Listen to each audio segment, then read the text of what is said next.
Smart મીટરને લઈને શક્તિસિંહ ગોહિલે મહત્વપૂર્ણ નિવેદન આપ્યું છે। આ સમગ્ર મામલે સ્માર્ટ મીટર ભરો અને ત્યારબાદ તેનું એડવાન્સમાં બિલ ભરવાને લઈને તેમણે આ મહત્વપૂર્ણ નિવેદન આપ્યું કે સ્માર્ટ મીટર લગાવી એડવાન્સ ટેક્સ ભરવાનું આવું કેમ?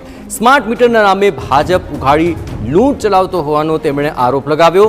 અદાણી પાસેથી મોંઘા ભાવે વીજળી લઈ ગ્રાહકોને ડામ આપવાનો તેમણે આક્ષેપ કર્યો છે। ગ્રાહકોને ઓપ્શન આપવાનો તેમણે ખાસ એક વિકલ્પ પણ આપ્યો છે કે ગ્રાહક જે ઈચ્છે તે આપવું જોઈએ। સ્માર્ટ મીટરના નામે ભાજપ જે કરે છે તે ગુજરાતને અન્યાય છે।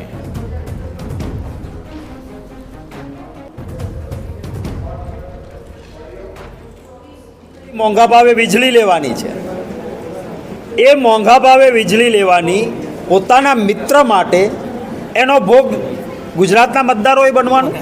હવે એક સરકાર એમ કહે છે કે આ તો ગ્રાહકોના હિતમાં છે।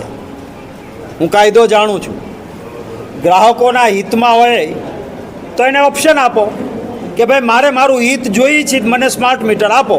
મને લાગે છે કે મારું હિત નથી, મારે જૂનું મીટર છે એ બરાબર છે, આપો ને ઓપ્શન। તો આ સ્માર્ટ મીટરના નામે પણ જે પ્રકારની પ્રવૃત્તિ ભારતીય જનતા પાર્ટી કરે છે એ ગુજરાતીઓ ઉપર અન્યાય છે।